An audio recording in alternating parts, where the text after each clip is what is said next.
अस्सलाम वालेकुम क्लास हमने अपने नाइन्थ केमिस्ट्री चैप्टर नंबर 1 को प्रोसीड किया हुआ है और आज हमारा नेक्स्ट टॉपिक है relative atomic mass and atomic mass unit. देखें, हम अगर स्टार्ट करें अपनी बात को तो थोड़ा सा रिलेटिव को हमें अंडरस्टैंड करना पड़ेगा that what is meant by relativity.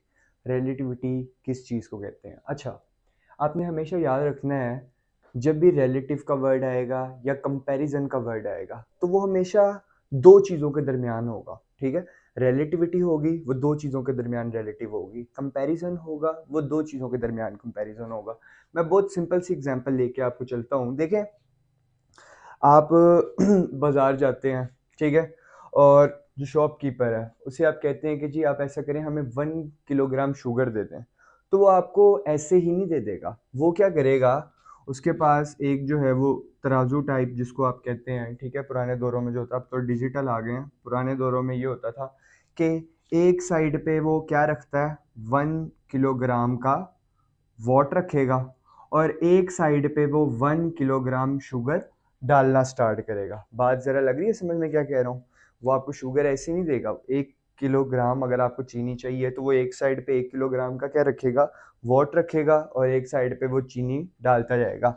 जब हमारे पास ये वेट चीनी का इस वाट के या 1 किलोग्राम के इक्वलेंट हो जाएगा, ठीक है, तो हम कहेंगे इनके दरमियान में क्या चीज़ आ गई है, रिलेटिविटी आ गई है। यानी कि ये हमारे पास इसके क्या हो गई है, रिलेटिव। रिलेटिव का मतलब कहते हैं कि रिलेटिव होना यानी कि उसके इक्वल हो जाना। तो हमारे पास ये जो क्या कहते हैं, ये वाला जो आपके पास क्या कहते हैं मटेरियल होगा, ये हमारे पास इस वाले के क्या हो जाएगा, इक्वलेंट हो जाएगा। तो ये हमारे पास होती है रिलेटिविटी। ठीक है, रिलेटिविटी होना। अब रिलेटिविटी हमेशा दो चीज़ों के दरमियान होती है। आप इसको इसके मुताबिक क्या कर रहे हैं, इक्वल कर रहे हैं, तो ये इसके मुताबिक इसमें क्या है, रिलेटिविटी है।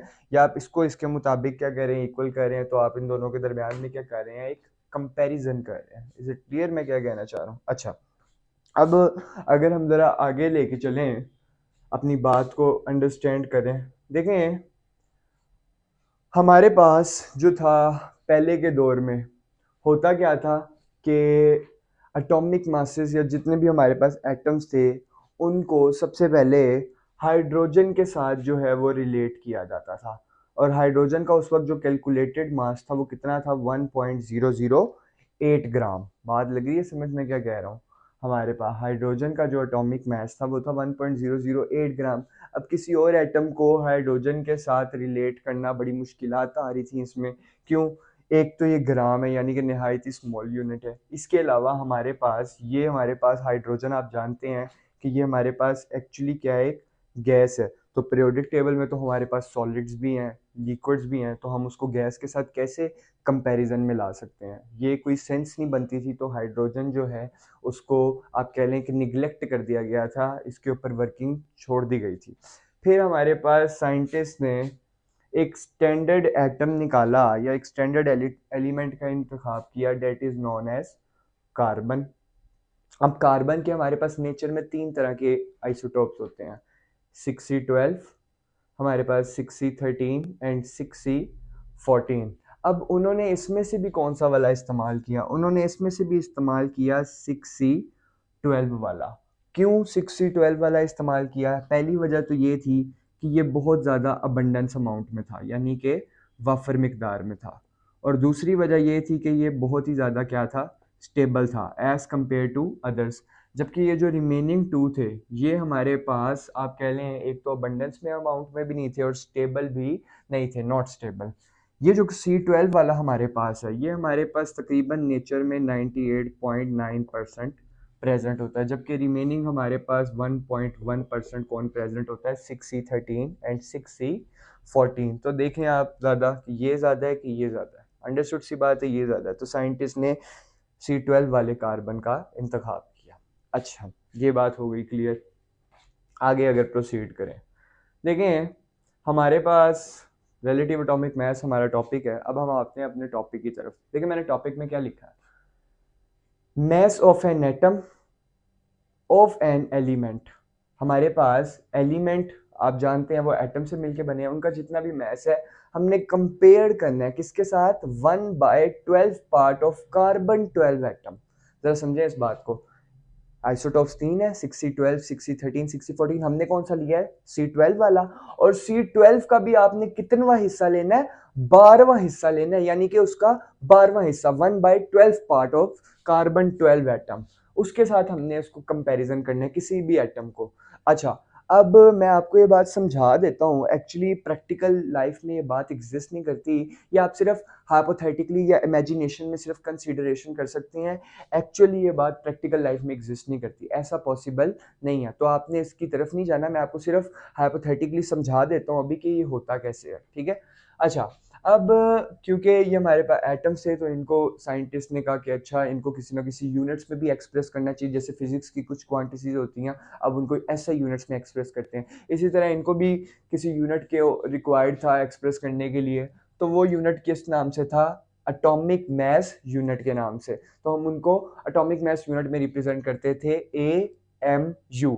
AMU हमारे पास क्या था, 1/12 part of carbon 12 atom again हमारे पास। और 1 AMU किसके इक्विवेलेंट होता है, 1.66 मल्टीप्लाई 10⁻⁻24 ग्राम। आप खुद सोचें कि एक तो ये ग्राम है, ग्राम आप जानते हैं निहायत स्मॉल यूनिट है, और दूसरा ये कितनी ज्यादा स्मॉल वैल्यू, देखें ना नेगेटिव में आ रहा है -24। तो सोचें, एक लम्हा फिक्री है कि ये कितनी ही ज्यादा स्मॉल वैल्यू है, और हम उसको उसके साथ रिप्रेजेंट करते हैं। देखें, मैं सिंपल बात करता हूँ, ये डॉट है, इस डॉट में भी मिलियंस बिलियंस एटम्स मौजूद हैं। तो मुझे एक बात लॉजिकली बताएं कि अगर मैं ये लेट से कार्बन है, सिर्फ हाइपोथेटिकली समझें कि ये कार्बन है, तो क्या हम इसका 12वां हिस्सा कर सकते हैं? नहीं। ये तो बात ऐसी हो गई है कि मेरे पास एक सेब है और मैं 1000 लोग हैं, और मैं कहता हूँ कि जी आप इसके 1000 पीसेस करें तो उसका इतना इतना पीस आएगा, और जब आप टेस्ट करेंगे आपको टेस्ट नहीं, आप कहना सर ये तो हस्बे जायका भी नहीं है। बात लग रही है समझ? तो ये तो पॉसिबल ही नहीं है, तो ये हमारे पास बहुत ही ज्यादा स्मॉल यूनिट है। अच्छा, फिर एक और सवाल है कि जी हम इनको किलोग्राम में क्यों, ग्राम में क्यों एक्सप्रेस करते हैं? देखिए, किलोग्राम एक बहुत बड़ा यूनिट है। आपको मैंने डॉट लगा के बताया कि उसमें मिलियंस बिलियंस एटम्स मौजूद हैं।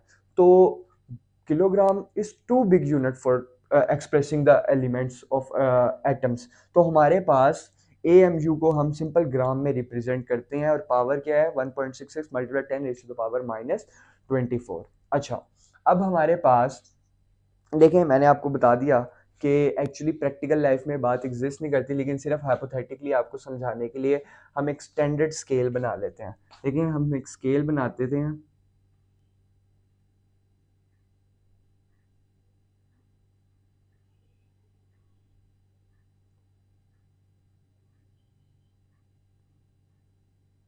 1 2 3 4 5 6, 6 और 6 12।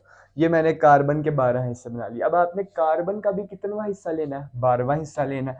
तो हम कार्बन का 12वां हिस्सा ले लेते हैं, 1/12 पार्ट जो उसका है, ये इसका 12वां हिस्सा है, ठीक है ना। अब देखें, आपने इसका 12वां हिस्सा ले लिया। अब आपने किसी भी एटम को अगर क्या कहते हैं उसका एटॉमिक मास कैलकुलेट करना है, तो आपको किसके साथ रिलेट करना है, कार्बन के 12 पार्ट के साथ, वही वाला है। आप एक तराजू में जो है कार्बन का 12वां हिस्सा रख दें, और एक जगह पे आप उस एटम या उस एलिमेंट को रख दें जिसका आपने एटॉमिक मास कैलकुलेट करना है। मैं लेट से कहता हूँ हाइड्रोजन का कैलकुलेट करना है। तो देखें, जैसे ही हमारे पास हाइड्रोजन की वैल्यू जो है वो इसके क्या हो जाएगी, इक्विवेलेंट हो जाएगी, तो हम कहेंगे हाइड्रोजन का एटॉमिक मास हमारे पास कितना हो गया है, 1 AMU। बात लग रही है समझ? और यहाँ पे हमने कितने यूनिट रखे हैं, 1.66 मल्टीप्लाई 10⁻⁻24 ग्राम, यानी कि भाई हाइड्रोजन की भी वही वैल्यू हो जाएगी। अच्छा, फिर इसी तरह हम बात करते हैं हीलियम के लिए। हीलियम का एटॉमिक मास कितना होता है, 4। अब देखें, हाइड्रोजन का एटॉमिक मास था 1.0, तो हमने यहाँ पे 1 यूनिट रखी है। अब हीलियम का कितना है, 4। इट मीन्स कि हमें यहाँ पे कितने यूनिट रखने पड़ेंगे, 4 यूनिट रखने पड़ेंगे। पहला यूनिट रखूंगा इक्विवेलेंट नहीं होगा, दूसरा रखूंगा नहीं होगा, तीसरा रखूंगा नहीं होगा, चौथा जैसे ही रखूंगा तो हमारे पास वैल्यू क्या हो जाएगी, इसके इक्विवेलेंट हो जाएगी या रिलेटिव हो जाएगी। तो हमारे पास वो भी किसके इक्विवेलेंट हो जाएगा, 1 AMU के, डेट इज 1.66 मल्टीप्लाई 10⁻⁻24। अच्छा, फिर एक और हमारे पास एग्जाम्पलीफाई कर लेते हैं हम। लेट से मैं कहता हूँ हमारे पास क्लोरीन है। आप जानते हैं क्लोरीन का हमारे पास एटॉमिक मास कितना होता है, 17। तो देखें, हमारे पास सॉरी क्लोरीन का हमारे पास जो है एटॉमिक मास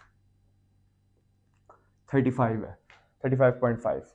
तो अब हमें कितने यूनिट यहाँ पे रखने पड़ेंगे, आप खुद सोचें। हमें यहाँ पे 35 यूनिट्स जो है वो रखने पड़ेंगे किसके, कार्बन 12 के। तो देखें ये प्रैक्टिकल लाइफ में बात आप खुद सोचें कि ये प्रैक्टिकल लाइफ में बात कैसे जो है वो सस्टेनेबल होगी। ये तो बहुत ही ज़्यादा आप कह लें कि एक ऐसी बात है, जैसे मैंने आपको बताया कि अगर मैं एक सेब का 1000 हिस्से कर लूँ और सबके हिस्से में इतना इतना है तो आपको पता ही नहीं लगेगा टेस्ट का। तो ये तो हमारे पास एक इम्पॉसिबल सी बात है। इनको हम सिर्फ हाइपोथेटिकली सिचुएशंस के ऊपर अंडरस्टैंड कर सकते हैं। प्रैक्टिकल लाइफ में बात आप कह लें कि एग्जिस्ट नहीं करती। अच्छा चलें एक और एग्जांपल हम कर लेते हैं। मैं कहता हूँ ऑक्सीजन है। अब ऑक्सीजन का हमारे पास एटॉमिक मास कितना है, 16। अब देखें हमें यहाँ पे जो है वो कितने यूनिट रखने पड़ेंगे, 16 यूनिट रखने पड़ेंगे।